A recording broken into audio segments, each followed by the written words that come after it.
Hello, my name is Deepali and I'm here today to talk about the future of work and how you can navigate your careers in the new age.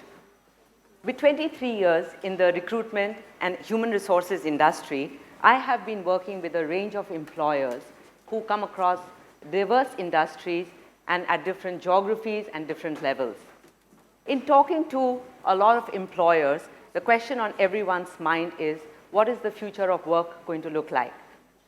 I'm also invested in the career of youth because I'm a mother of a daughter who has recently embarked on her own career. So I'm very invested in thinking about how will the youth of today find satisfaction and lasting success in their careers in future. So the question on everyone's mind is, what will the world of work look like and how can we ready our workforce for what is to come up ahead? Now, what we know for sure is that the world of work will look very, very different. Numerous studies state that half of the jobs that we know of today are going to disappear due to automation and due to the upcoming technologies. The world of work is going to be radically different, and the skills that we understand and know of today are going to literally disappear, and some very different skills will be required in the future. Unknown technologies will have huge impact on our lives, and we are going to be seeing a lot of changes come into our lives at breakneck speed and in rather unpredictable ways. So in such a scenario, what are you, the students of today, going to do to ensure that you are going to be still employable and be the perfect employee who will get the right opportunities and the perfect career choices that you want in the future? So what is that winning formula? Now you may be, there are no definitive answers to that question, but what we do know is that there is a combination of skills and experience or combined with certain soft skills, attitudes, and personality that is the winning combination that all employers seek in the employees of today and perhaps even in the future. Now you may be thinking that all of this is quite far ahead, and why should I be worrying about that? But I'm here to tell you that the strategies that you need to deploy today to ready yourself for the workforce of the future have to be thought about today, and you have to prepare yourself for things like building great hard skills and competencies that of course will be a must-have and an absolutely necessary requirement. But on top of that, some outstanding interpersonal behaviors, as well as a certain type of attitude and mindset that is going to be the winning combination that will make you an ideal employee and a person that every team or every employer will want on their side, whether it's large multinational corporations, startups, or even if you want to be an entrepreneur yourself. So let's talk about some of the strategies that you can deploy to ready yourself for what is to come up ahead. I'd like to first talk about the hard skills that you will be requiring, and in particular, 3 strategies or 3 tips that I would like to leave you with. The first one is learning to learn. Now you may be thinking, I'm already a student and I'm doing a lot of learning already. But I'm here to tell you that tomorrow's world is going to require lifelong learning and self-initiated learning. What that means is that you will not be reliant on just a curriculum to help you last for the next 50 years of your working life. You will have to constantly reinvent yourself and figure out new ways to learn the technologies and the skills you require in the future. So what you can do in order to learn is right from today, think about acquiring some skills, whether they are online courses or some other way to acquire skills that are outside of your mandated curriculum. The next tip that I have for you is mastering technology. We all know that this is a given and it's a no-brainer. Tomorrow's world, it will be led very definitely by technology. And in order to prepare yourself for what is to come, you have to be very, very familiar with different types of technology, whether it is in the area of digitization, analytic tools, coding, of course, is a non-negotiable, but also familiarizing yourself with robotics, artificial intelligence, machine learning, etc., etc. So what can you do today to get yourself ready for being very, very comfortable with technology, not just as a tech user, but also as a tech creator? Perhaps you can think about taking up some mini projects on an ongoing basis. These could be things as simple as creating a small app, maybe automating a simple task, or creating a game.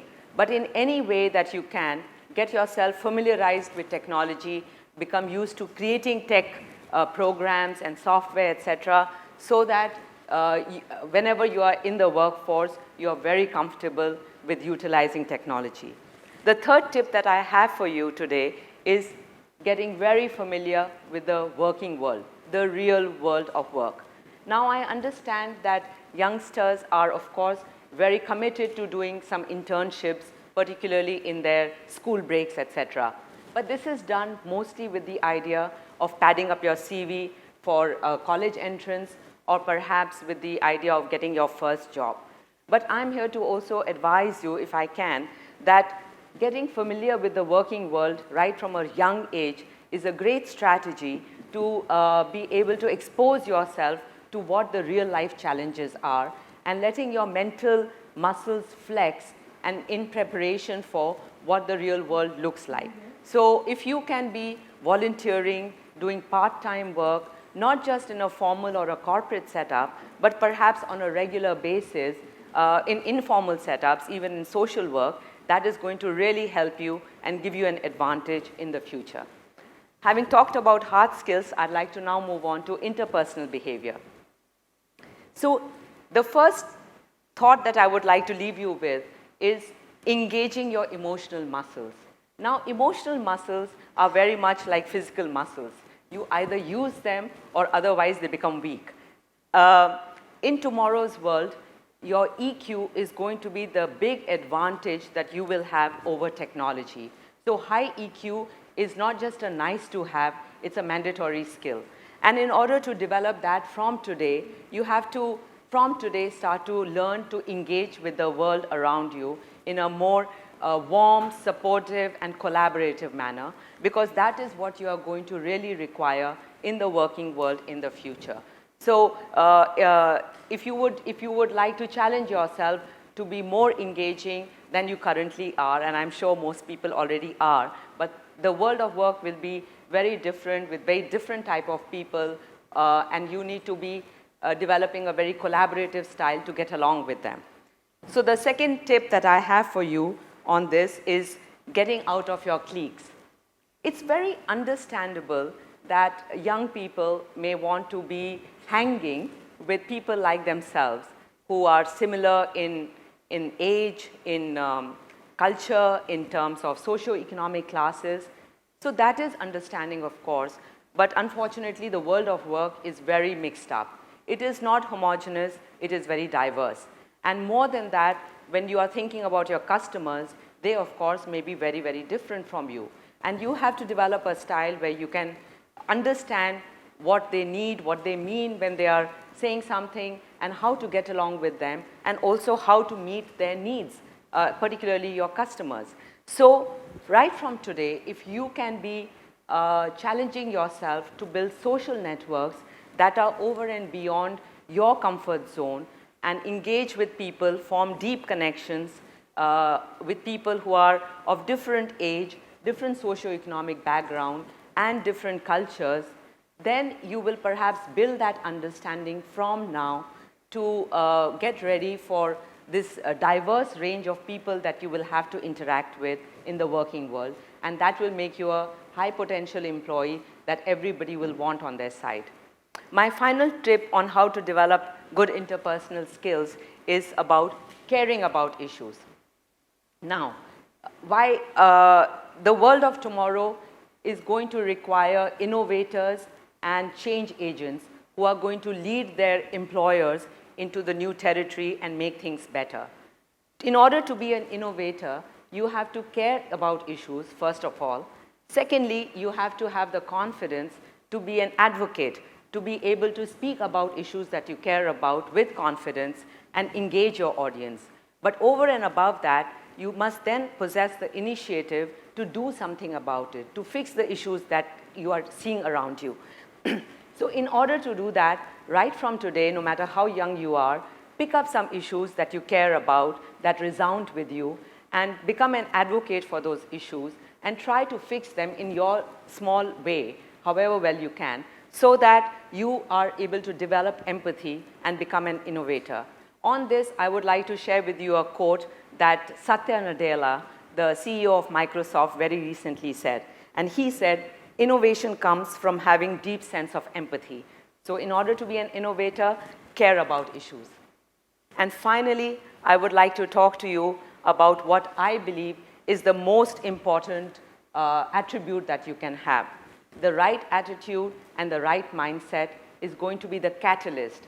That's the engine that you will require to be the workforce of the future, the successful employee who's going to have a long-lasting and successful career, whether it is as an employee or whether it's an entrepreneur. So let's talk about some of the attitude and mindset that you can develop today, which will be helpful in the future. Firstly, discover your passion. So with all the changes that the future is going to bring upon us, it is very critical that you choose a profession or a vocation that is in your area of passion.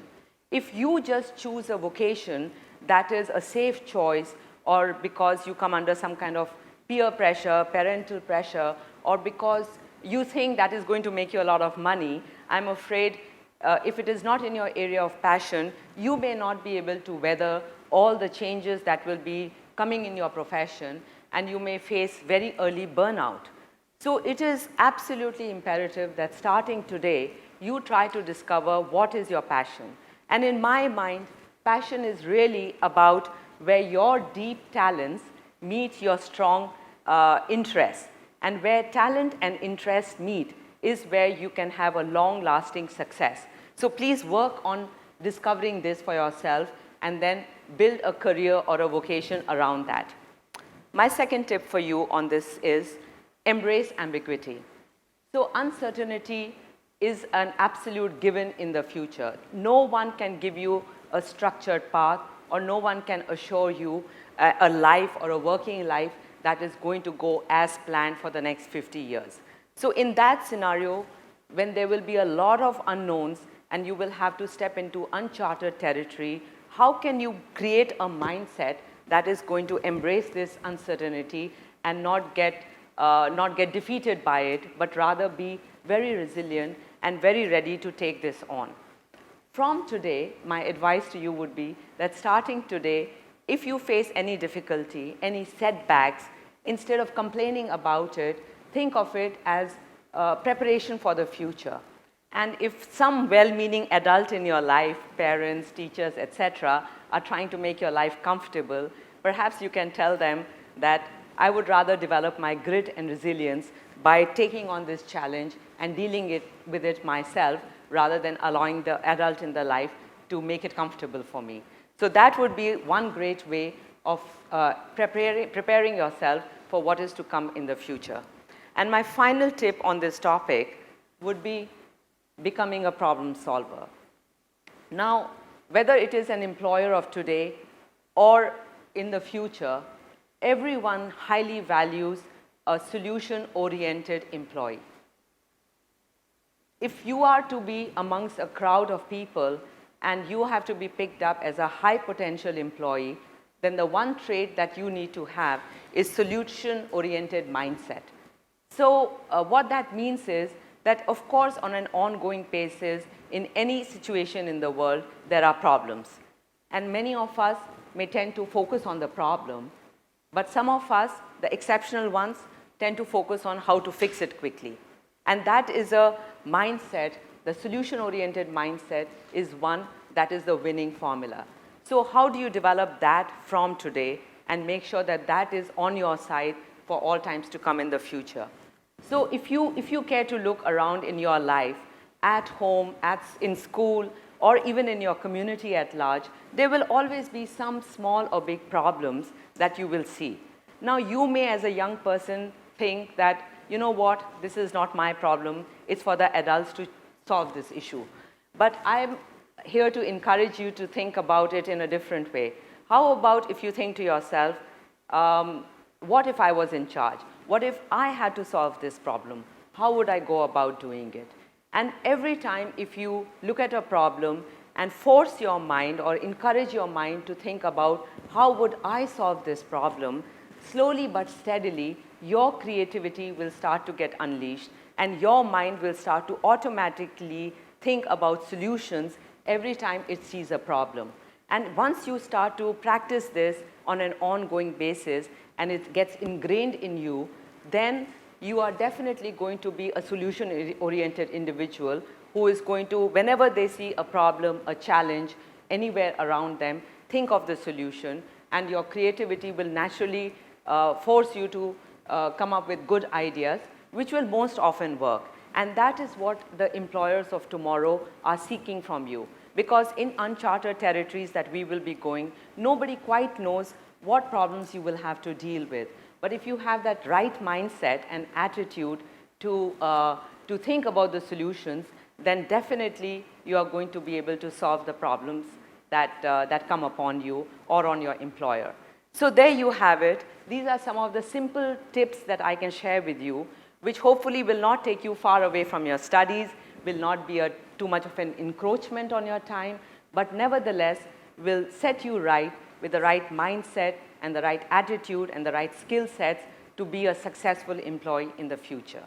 My final 2 cents worth of advice to you is that technology is going to be omnipresent tomorrow. There is no denying that. But the only way we humans can win is by using our humanity. So by all means, master technology, utilize it, but don't let it enslave you. Let your humanity shine. Thank you.